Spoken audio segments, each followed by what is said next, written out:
परमेश्वर का हम धन्यवाद करते हैं और सभी मसीह भाई बहनों को जय मसीह की। मेरे प्यारों, आइए प्रभु का वचन सुने और अपनी सारी चिंता परेशानियों को प्रभु के हाथ में सौंप दे। क्या जाने प्रभु की दया हो और आप वचन सुनते सुनते भले चंगे हो जाए। तो जो लोग नए हैं कृपया इस चैनल को सब्सक्राइब कर दे। तो यहाँ पर मैं वचन लाया हूँ जो मृत्यु से जीवन की ओर, यह इफिसियों की किताब से है और अध्याय 2 और वचन 1 से मैं पढ़ता हूं। आप लोग उसे ध्यान से सुने। प्रभु आज के दिन आपसे वचनों से क्या बातें करते हैं। तो वचन पढ़ते हैं, उसने तुम्हें भी जिलाया जो अपने अपराधों और पापों के कारण मरे हुए थे, जिनमें तुम पहले इस संसार की रीति पर और आकाश के अधिकार के हाकिम अर्थात उस आत्मा के अनुसार चलते थे जो अब भी आज्ञा न मानने वालों में कार्य करता है। यहाँ पर लिखा गया है कि जैसे मसीह जिया वैसे आप भी जिए। किस रीति से जिए?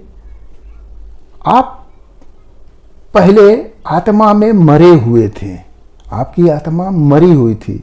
आप क्या करते थे आपको कुछ समझ में नहीं आ रहा था। जिस चीज को अच्छा समझकर कर रहे थे वही चीज आपके लिए पाप का कारण था, वह दंड का कारण था।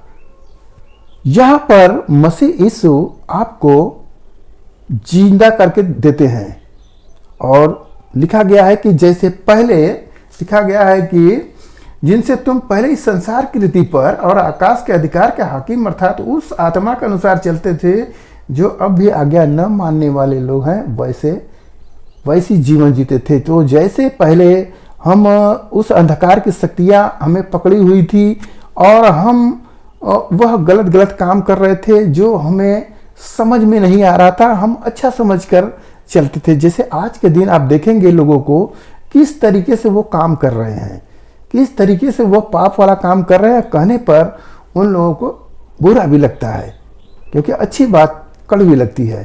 तो पहले हम लोग वैसे ही थे। अब मसीह यीशु में हम सब बदल गए और हम सब नए जीवन, जो मृत्यु से जीवन की ओर हम लोग बढ़ चुके हैं। जो हम मरे थे अब हमें जीवन मिला है, अब हम आगे बढ़े हैं। पहले क्या होता था और पढ़ते हैं, लिखा है इनमें हम भी सब के सब पहले अपने शरीर की लालसाओं के दिन बिताते थे और शरीर और मन की इच्छा पूरी करते थे और अन्य लोगों के समान स्वभाव ही से क्रोध की संतान थे।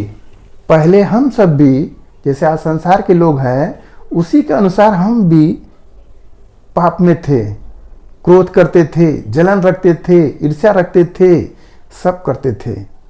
कितने अभी भी हैं, लिखा है कि कितने अभी भी हैं जो आज्ञा नहीं मानते हैं और वह गलत काम आज भी कर रहे हैं मसीह यीशु में होकर भी। हालेलुया। उनके लिए यह वचन है कि यदि वो सोचते हैं कि हम यीशु मसीह में भी रहें और साथ साथ शराब गुटखा नशे की आदत भी कर ले तो यह बहुत ही घिनौना और गलत काम है जो परमेश्वर के नियम के विरुद्ध है। परमेश्वर ने हमें पवित्र करने के लिए बुलाए हैं, न कि अपवित्र करने के लिए। यदि आप इस वचन को नहीं मानते हो तो आप परमेश्वर को क्या समझते हो? तुच्छ ही समझते हो। क्या परमेश्वर क्या आपका है? वह इस्राएल का परमेश्वर है, शुद्ध मन वालों का परमेश्वर है, आपका नहीं हो सकता। आप कितना भी प्रार्थना करोगे, कितना भी पुकारोगे, वो परमेश्वर नहीं सुनेगा क्योंकि आपने उसकी आज्ञाओं के विपरीत चला है। आपको परमेश्वर ने जीवित करके जिंदा करके दिखा दिया कि देखो मेरे प्यारों, आत्मा में तुम मरे थे, अब मैं तुझे जिलाया हूँ। अब तुम संसार की रीति पर नहीं, उस हाकिम के अधिकार में नहीं, बल्कि तुम मेरे चलायमान हो। हम प्रभु यीशु मसीह के चलायमान है। हम पवित्र हो चुके हैं। अब हम अपने मुंह से गाली नहीं बक सकते, नशा कर नहीं सकते, गुस्सा कर नहीं सकते। अब हम अपने परमेश्वर की महिमा कर सकते हैं। हालेलुया। और उसकी आज्ञाओं के अनुसार अपने जीवन को बिताएंगे। हालेलुया। मेरे प्यारों, समझ में आया? यह शरीर मरा था, आत्मा मरा था, प्रभु यीशु मसीह में आने पर यह जिंदा हुआ है। हम मृत्यु से जीवन की ओर बढ़ चले हैं। तो आपको आज का कैसा कार्यक्रम लगा, आप लोग बताइएगा। मैं आपके लिए प्रार्थना करता हूँ।